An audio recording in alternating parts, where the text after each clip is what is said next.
నమస్తే, welcome to మనం TV. నేను మీ పవన్ బేస్వాడ. మొత్తానికి చూస్తున్నాం, తెలుగు రాష్ట్రాల్లో ఏదైతే బెట్టింగ్ యాప్స్‌ను ప్రమోట్ చేస్తున్న ఆ సోషల్ మీడియా ఇన్‌ఫ్లుయెన్సర్స్ ఎవరైతే ఉన్నారో, ఆ ఫ్రాడ్ గాళ్ళు ఎవరైతే ఉన్నారో వాళ్ళపైన ఉక్కుపాదం మోపుతున్నారు అధికారులు. తెలంగాణ ఆర్టీసీ ఎండీ, గత పోలీస్ అధికారి, ఆయన స్పందనతో ఎలాగైతే చైతన్యం వచ్చింది. చాలామంది యువత కూడా దీనిపై కామెంట్ చేస్తున్నారు.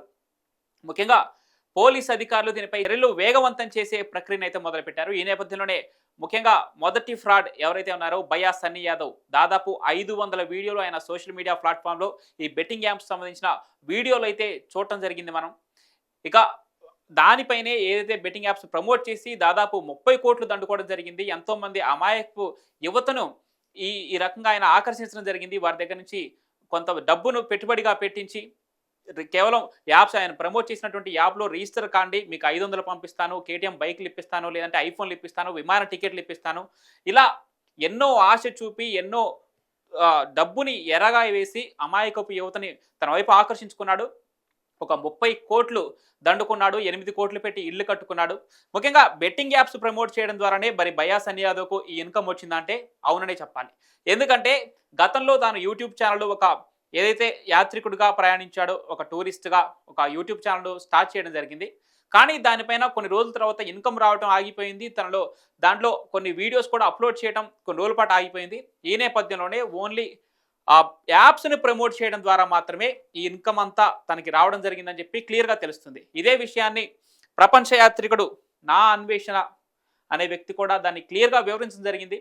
అసలు ఈ ఫ్రాడ్ ఏదైతే బెట్టింగ్ యాప్స్ ప్రమోట్ చేస్తున్న ఈ ఫ్రాడ్ గాళ్ళు బయటికి రావడానికి ప్రధాన కారణం ఎవరైనా ఉన్నారంటే నా అన్వేషణ. అతనికి ముందు థ్యాంక్ యూ చెప్పాలి. అందరి యువత తరపున అతనికి కృతజ్ఞతలు తెలియజేయాల్సిన అవసరం అయితే అంతేనుంది. తనే సజ్జనార్ గారిని సంప్రదించడం జరిగింది. ఏదైతే సోషల్ మీడియా ద్వారా అదే ఇన్‌స్టాగ్రామ్‌లో ఆయన సజ్జనార్ గారిని కాంటాక్ట్ అవ్వడం జరిగింది. సార్ ఇలా జరుగుతుంది, యువతని ఇలా బలి తీసుకుంటున్నారు. ఎంతోమంది యువత దీనికి అమాయకంగా బలైపోతున్నారు, ఆర్థికంగా నష్టపోతున్నారు, జీవితాన్ని కోల్పోతున్నారని చెప్పి నా అన్వేషణే సజ్జనార్ గారి దృష్టికి తీసుకెళ్లడం జరిగింది. సజ్జనార్ గారు దీనిపై దృష్టి పెట్టడం జరిగింది. తను కూడా సోషల్ మీడియాలో దీనిపై స్పందించడం జరిగింది. పోలీస్ అధికారులని దీనిపై చైతన్యవంతం చేయడం జరిగింది. వారందరూ కలిసి ఇప్పుడు బెట్టింగ్ యాప్ ప్రమోటర్ల పైన ఉక్కుపాదం మోపడం జరుగుతుంది. ఈ నేపథ్యంలో అసలు నా అన్వేషణ బయ్యా సన్నీ యాదవ్ గురించి కొన్ని విషయాలు, కీలక విషయాలు వెల్లడించడం జరిగింది. అవేంటో ఇప్పుడు చూద్దాం. 8,00,00,000 3 అంతస్తుల ఇల్లు. నేను చెప్పింది కాదు, ఆయనే పెట్టుకున్నారు యూట్యూబ్‌లో. అంతస్తులు. ఒక్కొక్క అంతస్తులో 20 ఫ్లోర్‌లు. మీరు చూడండి. యూట్యూబ్‌లో ఉంటది. ఆ నూతనకల్ ప్రదేశంలోనే ఈయన్ని మించిన ఇల్లు లేదు. అంత పెద్ద. ఇంటి లోపల ఎలివేటర్ కూడా, ఇది లిఫ్ట్ కూడా ఉంది ఇంటి లోపల. ఎక్కడిది? Betting app. యూట్యూబ్ నుంచి అబ్బాయికి ఆదాయమే లేదు. ఎన్నో సంవత్సరాలు అయిపోయింది యూట్యూబ్ నుంచి. తర్వాత జాగ్వార్ కారు. మనోడికి స్పోర్ట్స్ జాగ్వార్ కారు ఎంత ఖరీదు? ఎక్కడి నుంచి? బెట్టింగ్ యాప్ ప్రమోట్ చేయడం వల్ల. నార్మల్ కార్, కియా కార్ కూడా ఉంది. ఇవన్నీ మీరు చూసుకోవచ్చు. ఇవన్నీ ఇంటర్నెట్లో ఉన్నాయి, ఎక్కడికి పోలేదు. తర్వాత 4 బైకులు. ఏది? 3 స్పోర్ట్స్ బైకులు. స్పోర్ట్స్ బైకులు అంటే 10,000, 20,000 కాదు, లక్షలు, 30 లక్షలు, 40 లక్షలు స్పోర్ట్స్ బైకులు. అండ్ 2 నార్మల్ బైకులు.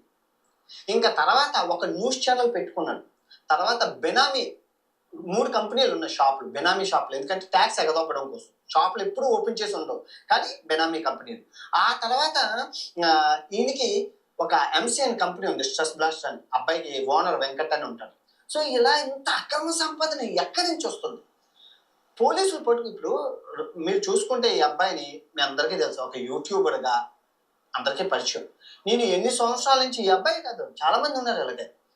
మీరు ఈ 2020 అందరికీ గుర్తుండే ఉంటది. అప్పుడు ఈ అబ్బాయి మాత్రం మా మమ్మీకి 4 తులాలు బంగారం కొనిచ్చిన. నేను కూడా కింద లింక్ ఉంది డిస్క్రిప్షన్ లో, అండ్ మీ బ్యాంక్ డీటెయిల్స్ ఇవన్నీ ఇచ్చేసి ఫోన్ నెంబర్ తో సహా నాకు ప్రతి ఒక్క ఇన్ఫర్మేషన్ వచ్చింది. ఇది చేశాడు. అమ్మకి గాజులు కొన్నాను, నాన్నకి బండి కొన్నాను, ఇంటికి ఇల్లు కడుతున్నాను, దేది అంటే ఈ యాప్ వల్ల అని చెప్పి రిజిస్ట్రేషన్ చేశాడు. ఇక్కడ దానికి ఈయన పెట్టిన స్కీమ్ ఏంటంటే, అంటే యాప్ని నువ్వు రిజిస్ట్రేషన్ చేసుకొని నాకు స్క్రీన్ షాట్ పంపిస్తే 500 రూపాయలు వెనక్కి పంపిస్తానని పెట్టాడు. సో మళ్ళీ అది కాకుండా లాటరీలో 3 కేటీఎం బైక్లు ఇస్తాను అని అన్నారు. 2020 అందరికీ తెలుసు, ప్రూఫ్లు కూడా ఉన్నాయి. సో అందరూ మా ఇంట్లోనే, మా అన్నదమ్ముళ్ళు కజిన్స్ ఉంటారు కదా, వాళ్ళకి నేను రూపాయి ఇవ్వలేదు, కానీ బయ్యా సన్నీ యాదవ్ దగ్గర ఒక 4,000 రూపాయలు ఇచ్చాడు.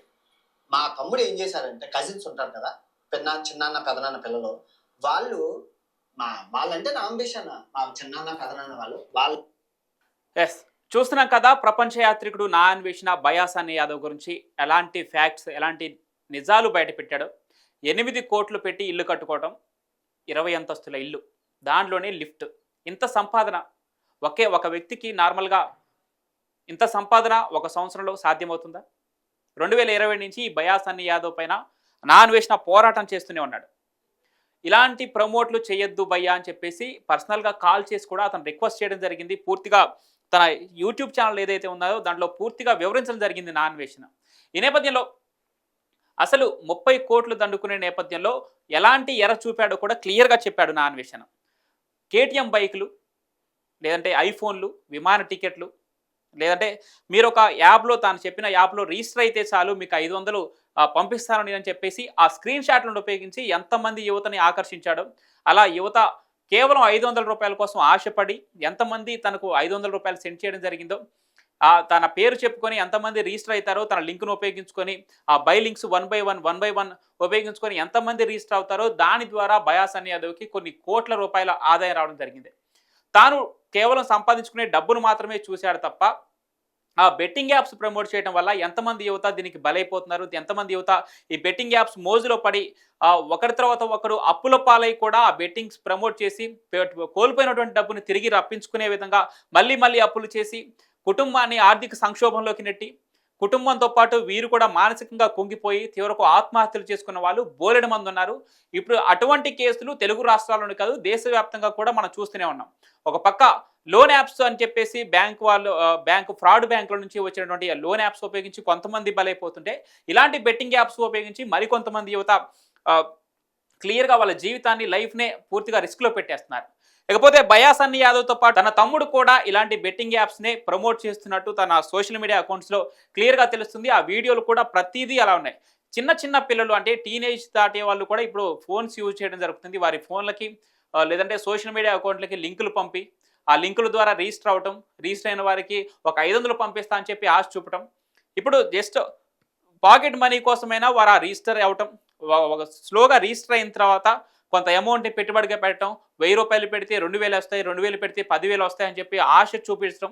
ఇలా యువతని చిన్న అమౌంట్కి ఆశ చూపించి, ఎరగా చూపించి వారి భవిష్యత్తుని, పూర్తిగా లైఫ్ని, వారి కుటుంబ భవిష్యత్తుని కూడా రిస్క్లో పెట్టేశారు ఈ బెట్టింగ్ ప్రమోటర్లు. మొన్ననే మనం చూసాం, local boy Nani alias Vasupalli Nani arrest అవ్వడం జరిగింది. ఇప్పుడు బయాసాని యాదవ్పై కూడా ఎఫ్ఐఆర్ నమోదు కావడం జరిగింది. దీనిపై ఈ కేసు నమోదు కావడానికి ముఖ్యంగా చర్యలు తీసుకున్నటువంటి సజ్జనార్ గారికి ముందుగా హ్యాట్స్ ఆఫ్ చెప్పాలి. అదేవిధంగా సజ్జనార్ దృష్టికి తీసుకెళ్లినటువంటి నా అన్వేషణ ప్రపంచ యాత్రికుడు ఎవరైతే ఉన్నారో, 2020 నుంచి బయాసాని యాదవ్ పైన ఎవరైతే ఈ పోరాటం చేస్తున్నారో, ఎవరైతే బెట్టింగ్ యాప్లో ప్రమోట్ చేయదని పర్సనల్గా కాల్ చేసి రిక్వెస్ట్ చేసి వినకపోయినా సరే తన ఫ్యామిలీ మెంబర్ని తిట్టిన తర్వాత కూడా తనలో మార్పు రాకపోవడంతో సజ్జనార్ గారికి రిపోర్ట్ చేయడం జరిగింది. సజ్జనార్ గారు స్పందించడం వల్ల ఈరోజు తెలంగాణ పోలీసులు బయాసాని యాదవ్ పైన ఎఫ్ఐఆర్ నమోదు చేయడం జరిగింది. ఇక త్వరలోనే బయాసాని యాదవ్ని పట్టుకోవడం జరుగుతుంది. ఇక బయాసాని యాదవ్ దొరికిన తర్వాత ఇంకా ఇటువంటి ఫ్రాడ్గా ఎవరుంటే వారిని కూడా అదుపులోకి తీసుకోవడం జరుగుతుంది. వారిపైన ఖచ్చితంగా కఠినమైన శిక్షలు విధించుకోవడం జరుగుతుంది.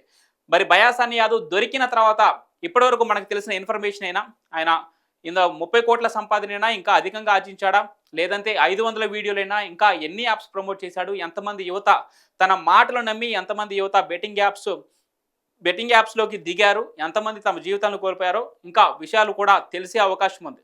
చూద్దాం ఇంకా ఎంత ఇన్ఫర్మేషన్ బయటకు వస్తుందో, ఇలాంటి ఫ్రాడ్గాళ్ళు ఎంతమంది ఉన్నారో పోలీసుల చర్యలు త్వరగా వేగవంతం చేయాలని కోరుకుందాం.